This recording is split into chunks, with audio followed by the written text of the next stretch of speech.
Okay, so here we have to give the definition of equivalence relation with examples. So a relation R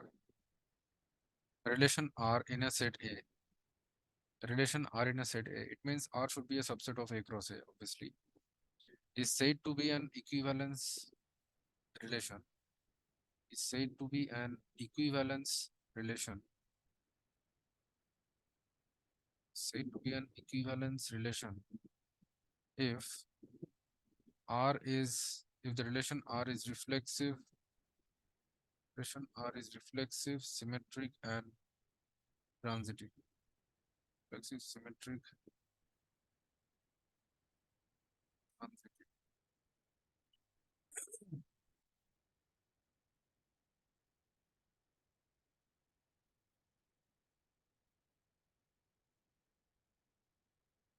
And the reflexive, symmetric, and transitive relation is defined as. So we can write their definitions. So a relation R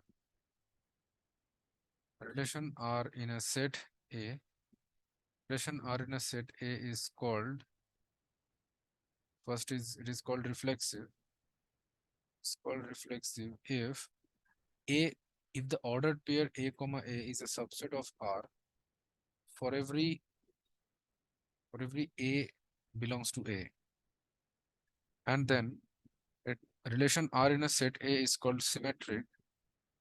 Is called symmetric if A1 comma A2, if A1 comma A2 belongs to R, also implies that A2 comma A1 also belongs to R for all A1 comma A2 belongs to A.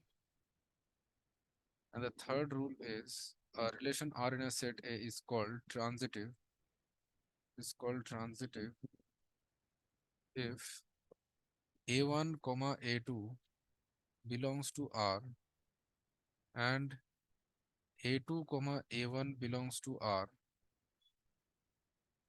also implies that,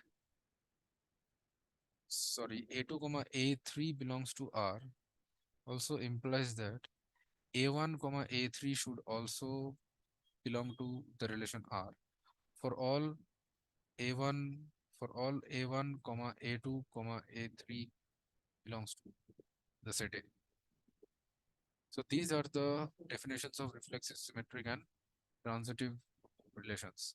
So if a given relation R in a set A is reflexive also, symmetric also, and transitive also, then only we will say that that relation is an equivalence relation.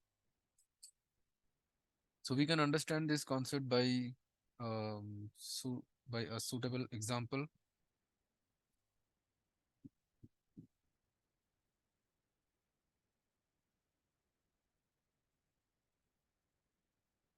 So here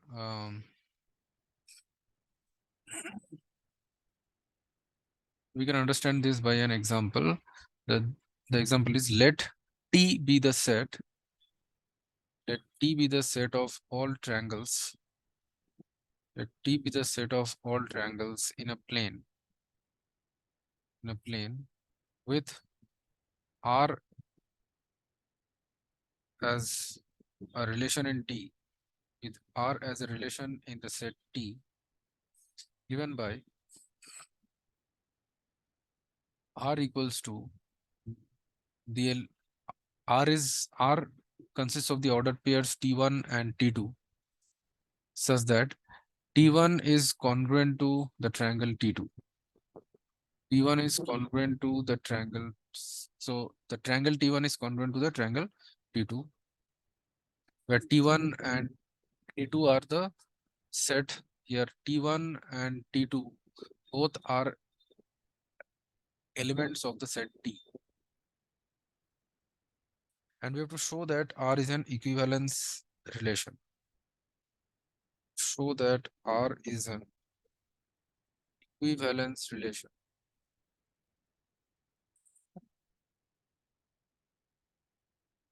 So now we can say that if the triangle T1 is congruent to suppose triangle T2, then this also implies that the triangle T2 will be also congruent to the triangle T1.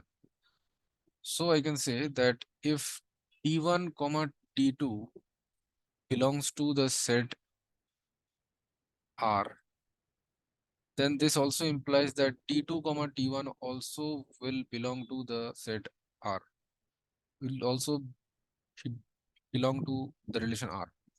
So I can say that so the relation R is symmetric, or you can say this so the relation R is,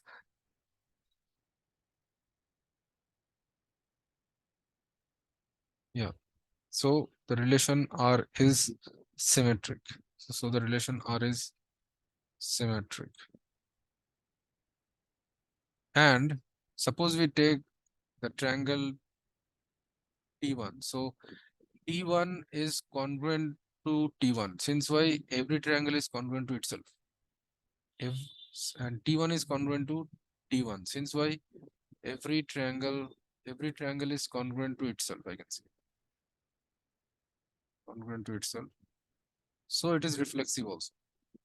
So I can say that T1 comma T1, if I tell T1 comma T1 belongs to the relation R. So I can say so the relation R is reflexive. The relation R is reflexive also. And I can say that if the triangle T1 is congruent to the triangle T2 and the triangle T2 is also congruent to some other triangle T3, then we can say that T1 is congruent to T2, which is congruent to T3. It means all three triangles are congruent to each other. All three triangles are congruent to each other. So this also implies that T1 is congruent to T3.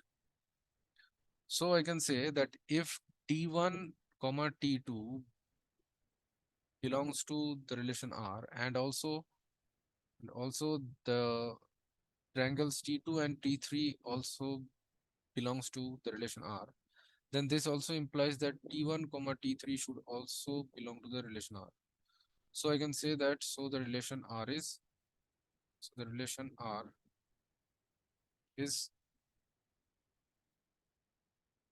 transitive also. So the relation R is transitive also.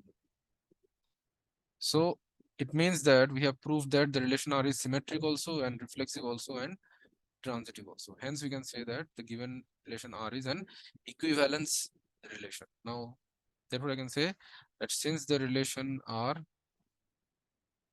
is reflexive, is reflexive also and symmetric also and transitive also and transitive also. So it is an equivalence relation. Hence, equivalence relation. Hence, proven. So here we can do one more example.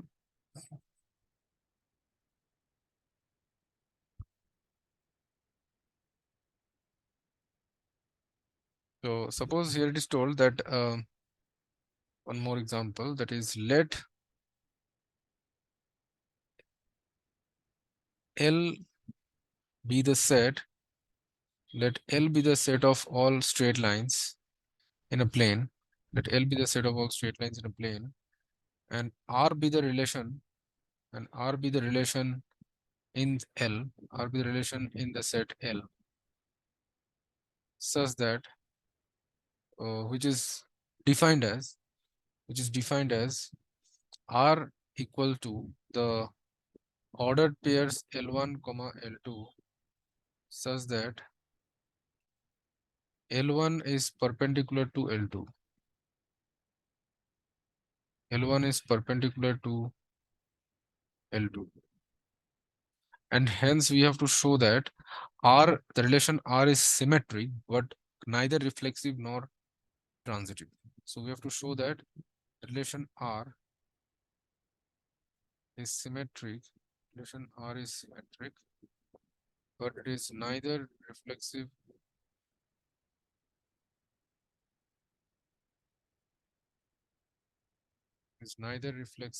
nor transitive.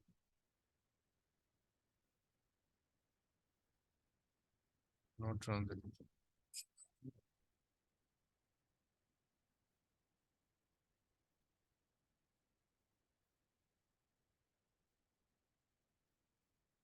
So here we can prove that it is told that R with the relation R, L1 is perpendicular to L2. So L1, suppose it is L1 and L2 is this. So L1 and L2 are perpendicular to each other.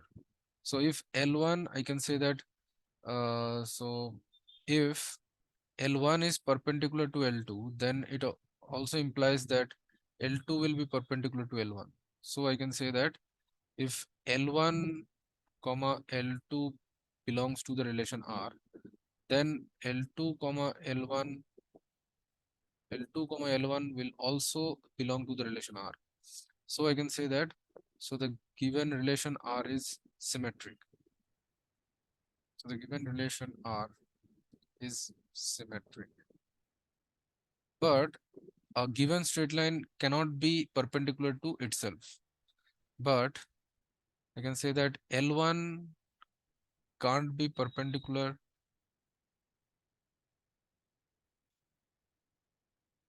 L1 cannot be perpendicular to L1 itself.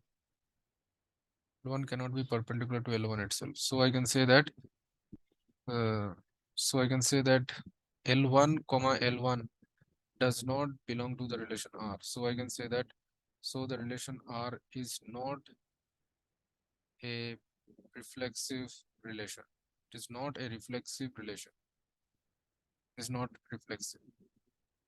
Also, I can say that also, if I take three straight lines, that L1, L2, suppose L1, if I take this one, suppose this is L1, this is L2, this is L1, this is L2, and this is L3.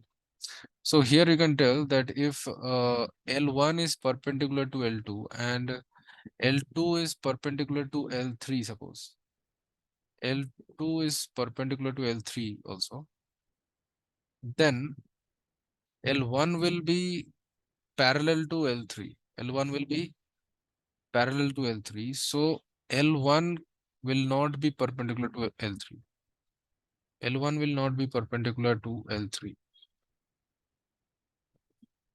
So I can say that if L1 comma L2 and L2 comma L3 belongs to the relation R, then L1 comma L3 does not belong to the relation R. So I can say that the given relation R is not transitive. Relation R is not transitive.